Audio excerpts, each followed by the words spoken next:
Здравствуйте! Поздравляем молодежь республики с наступающим праздником, Днем молодежи. Это программа «Время сверять часы», в студии Мадр Сандан. И сверять часы мы будем каждую субботу в 8:00.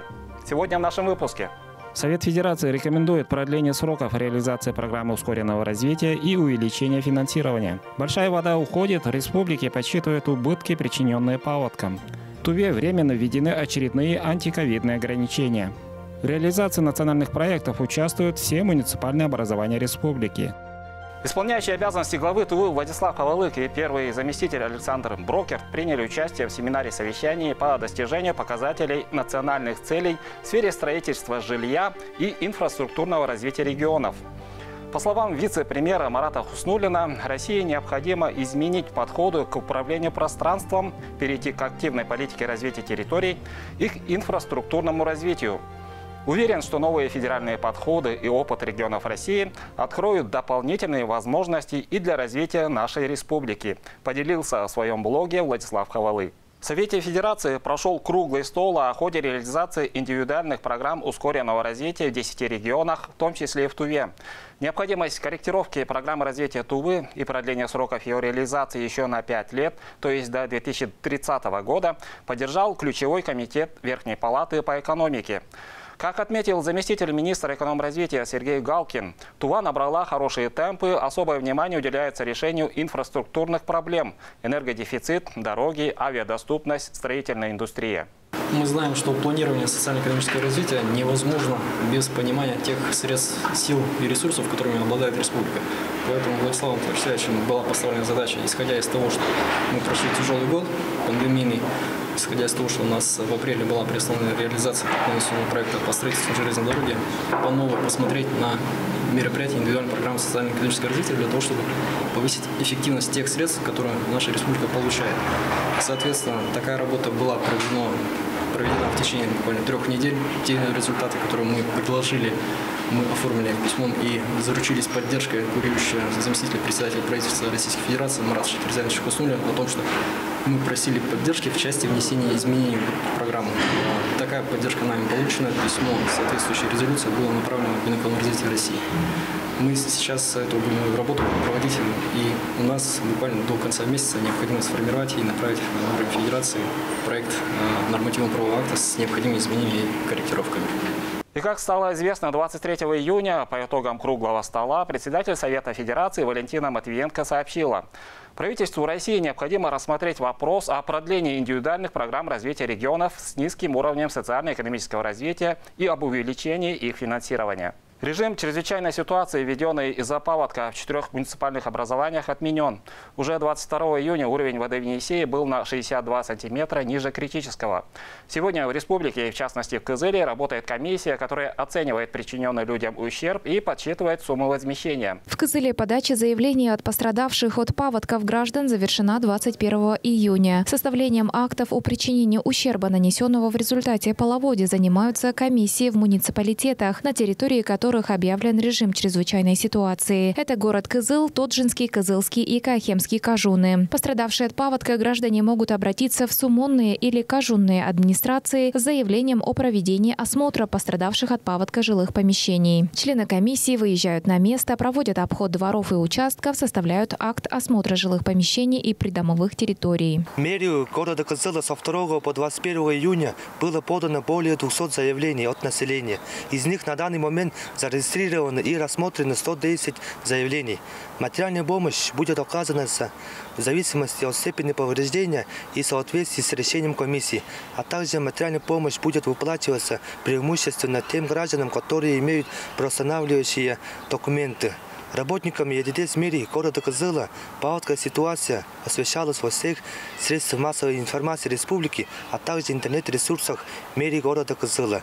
Мы работали с жителями Педо, Элдо, Кожзавод, района Рыбиты и Вавилинского затона. В районе Кожзавода мэрия Кызыла откачивала воду насосами, но дома все равно затопило. Хулерондар со своей семьей, супругой, 3 несовершеннолетними детьми и пожилой мамой живут в районе Кожзавода. Эти фотографии сделаны на момент затопления придомового придомового участка семьи Ондар. Именно они прикладываются для заявления. Сегодня Хулер Ондар уже засыпал территорию дома 2 КАМАЗами земли, но вода в подвале еще не уходит. Жарким летом приходится топить печь, чтобы как-то ускорить процесс.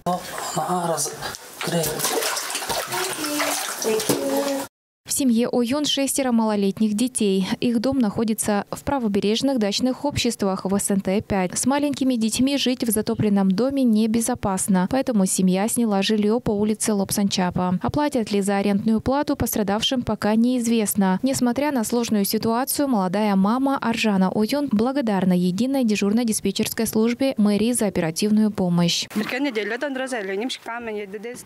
Заявление я написала неделю назад. Дежурный ЕДДС приехали в 3 часа ночи. 2 сотрудника перевезли нашу семью с 6 детьми. Мы с мужем собрали вещи первой необходимости и также переехали в съемную квартиру. Так как мы переложили пол, сделали повыше, воды в доме нет. Но, как и у соседей, в подвалах и во дворе вода стоит. Всю бытовую технику мы подняли повыше. Чтобы ничего не украли, за домом присматривает брат. В этом году комаров стало слишком много. С детьми особенно тяжело находиться на улице. По соседству с ними живет Нина Якушина, которая за 15 лет проживания здесь такого масштаба бедствия не припомнит. Мэрия Кызыла доставляла продукты питания пострадавшим многодетным семьям и пожилым людям. Жители дачных обществ отмечают, что многое зависит от председателя садовых товариществ. За всю житье здесь было всего 2-е наводнение такое. Были, конечно, наводнения, но это только была грунтовка. А то, чтобы вот так затопило, это грунтовая вода пришла к нам уже 2-й раз. Она уже уходила, а сейчас пришла она 2-й раз. Ну, приходили к нам с мэрии, с пожарной части, волонтеры, с МЧС приходили, помогали. Ну, как бы сразу начали откачивать воду, и сразу начала вода убывать. В погребе, вот у нас 7 метров погреб, он сразу начал убывать вода, снижаться. Вот и у соседей с огорода ушла вода, и вот отсюда ушла вода. На 23 июня 2021 года в Кызыле в комиссию поступило 235 заявлений. Компенсации и единовременная материальная помощь пострадавшим от паводка будут выплачены в соответствии с постановлением правительства Тувы номер 352 о правилах и условиях выделения бюджетных ассигнований из резервного фонда Республики Тыва при чрезвычайных ситуациях. Конкретный размер финансовой помощи гражданам в связи с утратой ими имущества первой необходимости определяется на основании актов обследования частного жилья и имущества пострадавших граждан, то есть индивидуально. На данный момент комиссия мэрии Кызыла совместно со службой ГО ИЧС осматривают дома и составляют акты. О сроках выплат узнать можно на официальных источниках мэрии столицы. Айдан Холы, Чайхан Дунга, Кузылсарыксырен, Тува 24. Эксперты заключают, коронавирус прекрасно приспосабливается к окружающей среде, мутирует и образует новые штаммы. Даже те, кто переболел, не смогут быть уверены в своей безопасности. И на сегодня лучший способ защиты от инфекции – это вакцинация. Об этом говорили и на межрегиональной конференции по инфекционным заболеваниям с участием известных врачей. Актуальные проблемы инфекционных болезней 2021. Так называется конференция, прошедшая в Центре тувинской культуры в городе Кызыле. На ней собрались ведущие сотрудники лучших медицинских университетов и институтов России. Хотя коронавирусная инфекция остается главной заботой медицинского сообщества, на конференции также немалое время посвятили вопросам вирусных гепатитов. Здесь также затрагиваются очень немаловажные вопросы по лечению, распространению вирусных гепатитов Б и С, которые, я думаю, уже всем широко известны, осложняются развитием циррозов печени, а также переходом в рак печени и, соответственно, уже влияют на летальность именно населения республики. Если в ранних стадиях, при раннем выявлении данного заболевания начать комплексное лечение, то в настоящее время оно приводит к выздоровлению, что, естественно, будет сказываться на уже продолжительности жизни населения нашей республики. Согласно докладчикам, за последние несколько лет статистика по заболеваемости гепатитами снизилась. Есть, однако, и неприятные данные. Количество бессимптомных носителей стало больше. Согласно проведенным исследованиям, всего в России их 6,5 миллионов человек. В этой статистике, к сожалению, Тува остается одной из первых по количеству носителей. Тем не менее, улучшение санитарного состояния в республике, усилия врачей и санэпиднадзора привели к благоприятной динамике. и общественная ответственность, это и те мероприятия, которые производят, и локдаун, и изоляция, которая, к сожалению, есть, и вакцины, они только в сочетании могут дать нам большой результат, и действительно мы справимся с этой инфекцией и выйдем из этого с минимальными потерями, которые, к сожалению, сейчас существуют. Ожидаемо, новая коронавирусная инфекция только за счет масштаба своего влияния на здоровье человечества была предметом беспокойства для каждого из докладчиков. Страна в ожидании третьей волны. Тыва занимает лидирующие позиции по вакцинации населения. Тем не менее, чтобы достичь нам коллективного иммунитета, который везде звучит, нам еще необходимо привить половину населения. То есть сейчас мы где-то остановились на цифрах около 48%. Или получается около 60 тысяч. До 1 сентября мы должны показатель коллективного иммунитета 124 тысячи достигнуть именно по вакцинации первым компонентом. Представители Всероссийского медицинского сообщества, приехавшие на межрегиональную конференцию, посетили Тыву с насыщенной программой. Кроме проведенной конференции, они также будут консультировать региональных специалистов по вопросам вирусных гепатитов и осматривать больных. Даян Бансурюн, Владимир Сюртук, Ангыр Оржак, Тува-24. В республике началась летняя оздоровительная кампания. По данным Минобразования Тувы, с соблюдением всех противоэпидемических мер будут работать 185 дневных и загородных лагерей, в которых отдохнут более 15 тысяч детей и более 200 временных досуговых центров. За безопасный отдых детей в ответе воспитатели, врачи, сотрудники органов внутренних дел и не только в лагерях отдыха. С началом каникул и купального сезона на водных объектах в усиленном режиме работают спасатели. В Туве на озере Чагатай продолжаются поиски предположительно утонувшего человека. Пропавшего мужчину друзья оставили на берегу. Он был в состоянии алкогольного опьянения. Проснувшись, мужчина один уплыл на лодке. Спасатели нашли только перевернутую лодку. Для обеспечения безопасности и снижения количества несчастных случаев и гибели людей на водных объектах в летний период в рамках операции «Вода. Безопасная территория» проводятся рейды, патрулирование водных объектов с участием сотрудников Центра государственной инспекции по маломерным судам, МЧС России по Республике Тыва, представителей местной администрации и правоохранительных органов. Штрафные санкции по ненадлежащему контролю над детьми от 500 до 1500 рублей. На сегодняшний день у нас с парковой зоны мы ежедневно патрулируем и оттуда доставляем детей, которые находятся без сопровождения законных представителей, и приглашаются родители и привлекаются к ответственности. Основное внимание во время проведения надзорно-профилактической операции будет уделяться детской безопасности. Именно эта категория на сегодняшний день остается наиболее беззащитной перед водной стихией. Инспекторы ГИМС МЧС России будут проводить специальные занятия для детей, отдыхающих в оздоровительных лагерях. Ребятам расскажут об основных правилах купания в водоемах и отдыха на берегу. Без внимания не останутся и судовладельцы, которые тоже входят в группу риска. Судовладельцам напомнят о правилах движения на водных объектах и необходимости государственной регистрации маломерных судов. Детям же в оздоровительных лагерях продемонстрируют прием оказания первой помощи утопающим и в случае возникновения экстремальных ситуаций. На территории республики с 21 по 27 июня проводится акция «Вода. Безопасная территория». Обходим территорию, это в пределах города Кызыла, где в основном массовое скопление народа на берегу происходит.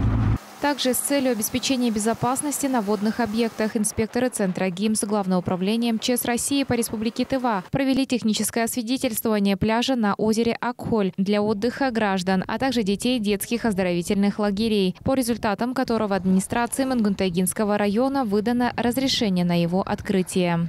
Пляж соответствует требованиям безопасности, имеется акт водолазного обследования дна пляжа, а также специальный пост, который укомплектован надувной лодкой и спасательными кругами. А территория пляжа составляет 1500 квадратных метров, что допускает отдых на воде до 60 человек. А дети уже начали купаться. Мы еще раз призываем всех жителей и гостей Тувы соблюдать меры безопасности на отдыхе у водных объектов, не оставлять детей без присмотра. Айдана Хулу, Буян Вангуш, Ангыр Оржак, Тува-24. На этой неделе руководителем агентства по делам молодежи назначен Эртене Эресович Кулар. Активный молодой человек, искренне болеющий за малую родину. Он смотрит вперед, требует возможностей для развития молодежи и готов сам создавать условия для этого. Так о нем отозвался руководитель региона Владислав Ховалых после личной встречи. Напомним, что деятельность агентства будет направлена на трудоустройство молодых специалистов, а также на развитие и реализацию гражданских инициатив среди молодежи. В этом году Тува участвует в 11 национальных проектах из 12 существующих в Российской Федерации. Региональных проектов в рамках нацпроектов 43. В реализации национальных проектов участвуют 11 органов исполнительной власти и 19 органов местного самоуправления республики. Один из реализуемых проектов – безопасные качественные дороги. К концу этого года жители столицы уже смогут ездить на современных, безопасных, качественных дорогах. А все благодаря национальному проекту «Безопасные, качественные автомобильные дороги». Помимо дороги будет проложен широкий тротуар для пешеходов. В Туве национальный проект по повышению качества и безопасности автодорог реализуется с 2019 года. В год старта проекта на территории Кызылы в нормативное состояние приведено 16 205 километров дорог на 17 улицах. В прошлом году этот показатель составил 22 984 километра. Целевые показатели нацпроекта достигнуты, отмечают специалисты. Работы ведутся в 5 объектах. Это значит у нас 3 объекта переходящих. Это улица Иркутская, Шевченко, Рихарда Зорге и Пушкина. И у нас еще ведутся работы на 2 новых объектах. Это по улице Байхакская и Иркутская. Улица у нас, данная улица полностью переобразовывается. Там будут проведены работы не только по реконструкции автомобильной дороги, но там будут еще установлены светофорные объекты, автопавильоны, пешеходные переходы. Это все работа делается для безопасности граждан, как участников дорожного движения. С 1 июля у нас автодорога по Байхакской будет перекрыта на 4 дня. И также мы напоминаем гражданам, что с 1 июля у нас также перекрывается остановка, старая остановка на южном, с правой стороны, в северном направлении. В этом году в черте Кызылы отремонтируют более 13 тысяч километров автодорог на 15 улицах. На эти цели из федерального бюджета дополнительно выделено 216 миллионов рублей. Средства направят на реконструкцию улиц Байхакская и Пушкина. Работы по формированию дорожной подушки и выравниванию завершены. Идет выкладка первого слоя асфальтного покрытия и подготовка мест для укладки тротуарных плит, бордюров. Мы делаем основание газона, и после этого будет тротуар для пешеходов. Параллельно ведутся работы, это установки бордюров. После этих закончится эта работа, мы постелим асфальт современный, качественный асфальт. Мы свою работу стараемся качественно делать, качественно в установленных сроках. На объектах Байхакская и Иркутская задействовано 47 дорожников, 26 единиц техники. Согласно требованиям Госинспекции безопасности дорожного движения МВД России, подготовлены гильзы под светофорные объекты. Обновление дорог идет опережающими темпами. Комплекс мероприятий завершен на 9 улицах Кызыла. Айсу Мунгуш, Буян Мунгуш, Кузел Сарыксарян, телеканал Тува 24.